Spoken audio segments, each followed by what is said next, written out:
Welcome to our podcast on the Derby della Madonnina, the epic clash between AC Milan and Inter Milan that literally splits the city right from the early 1900s.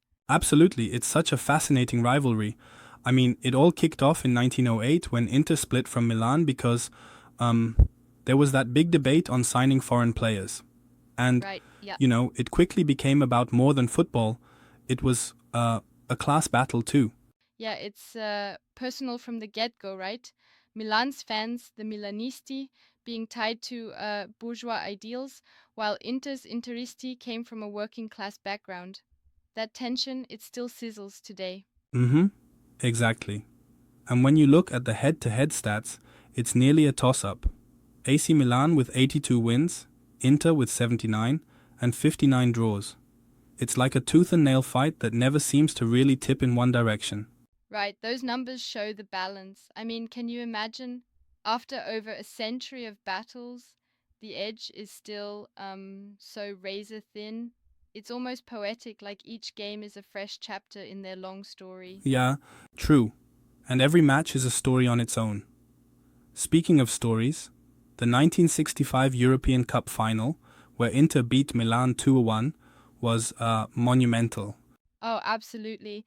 That match was a real turning point. It was during Inter's golden era under Helenio Herrera, and that win, well, it really cemented their reputation in Europe. Milan fans, I bet, still feel the sting from that loss. Indeed, they do. And then Milan did get their revenge in, the 2005 Champions League quarter-final. Winning on away goals with those 1-0 and 2-2 results really flipped the narrative. It's like every big win sets the stage for the next bout of revenge. Exactly. And that's what keeps the derby forever alive.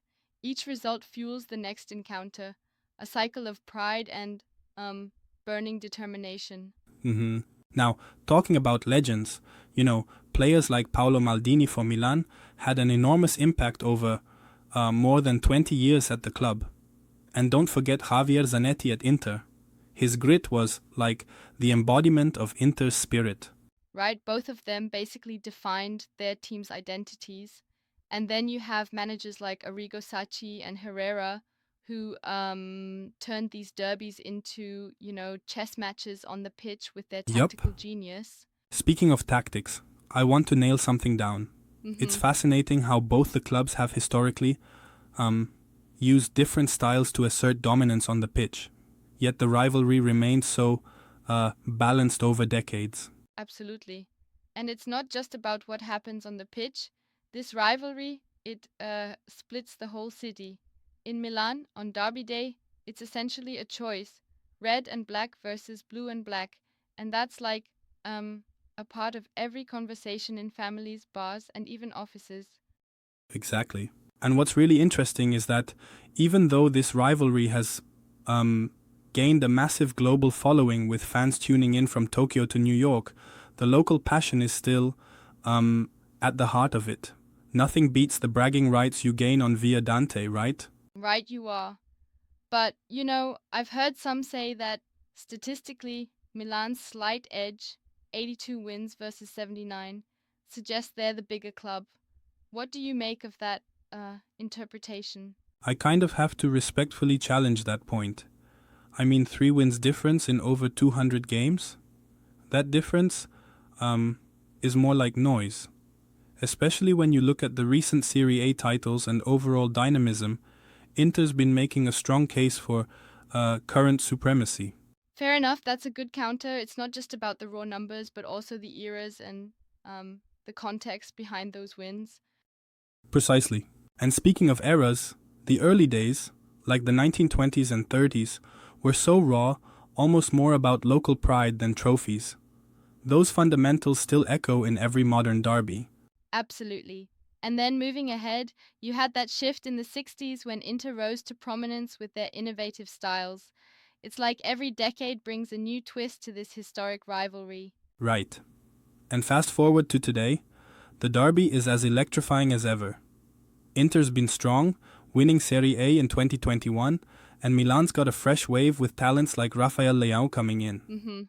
Yeah, the modern game is about momentum. Inter's consistency with players like Nicolo Barella is impressive, while Milan's energetic squad, led by the likes of Leão, injects that much needed flair into the mix. And it's interesting how, even though both teams are fighting hard for titles, both Serie A and European glory, the derby itself often becomes the highlight, with these amazing nail-biting finishes. Exactly, it's like a preview of what could decide championships. Imagine a derby decider, for instance, when everything hangs in the balance. That intensity, it just could light a fire under the whole Right. league. Speaking of lighting things up, let's not forget the classic matches that become part of the lore, like the 1995 banger when Roberto Baggio twisted things around, or that unforgettable 6-0 rout by Inter in 2001 that still haunts Milan fans today. Oh man, those are the matches that get talked about for generations. Each one is etched deeply in both clubs' DNA. It's almost like these games have a life of their own, constantly evolving with every generation of fans. Yeah, and beyond the tactics and history, it's the passion of the fans that truly makes this derby something special. Milanisti live for the tradition and their heritage, while Interisti, well, they thrive on outsmarting the odds and relishing those dramatic Hmm. upsets. For sure, that raw emotion is what sets the stage. And when you think about it, there's always these standout individual performances that capture hearts every time the teams meet. Absolutely. Today, key players continue to shine.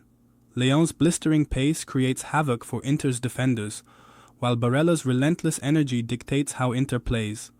And let's not overlook veterans like Olivier Giroud or Lautaro Martinez, whose experience can, swing the game when it matters most. Exactly. It's a brilliant mix of youth and experience. And these individual sparks combined with historic tactical minds keep every derby unpredictable and frankly exhilarating. Looking ahead, where do you see this rivalry going? With both clubs eyeing domestic and European glory, it seems that every derby might, have title implications in the near future. That's the beauty of it. Since both clubs share the iconic San Siro as their battleground, as long as that spirit burns, these clashes will continue to shape the narrative of Italian football. Imagine a title deciding derby. It's the stuff of dreams. Mm-hmm. I totally agree. And, despite the global attention, there's something uniquely visceral about the Derby della Madonnina. Even with fans from Tokyo to New York cheering in, the heartbeat of Milan still echoes those historic local passions. Absolutely, it's that duality. The global spectacle contrasted with the intimate pulse of the city. And honestly, that's what elevates this rivalry way beyond just a game. Right on. It's like each derby is a chapter in an ever-evolving epic, filled with, legends, tactical masterclasses, and the emotions of everyday life in Milan. And that's what keeps us coming back for more. Whether it's a bitter loss or a glorious win, the Derby della Madonnina never fails to deliver drama, history, and passion. Exactly. No doubt about that. It's football at its most raw and, authentic, where every pass, every tackle, and every goal tells a story that's been unfolding for over a century. Well said. Here's to the next chapter of this awesome rivalry: red and black versus blue and black, passion versus pride, and a legacy that's forever alive. Yep, cheers to that, and thanks for diving deep into the soul of the Derby della Madonnina with me today. Absolutely, it's been an absolute blast. Until next time, keep the passion burning on and off the pitch.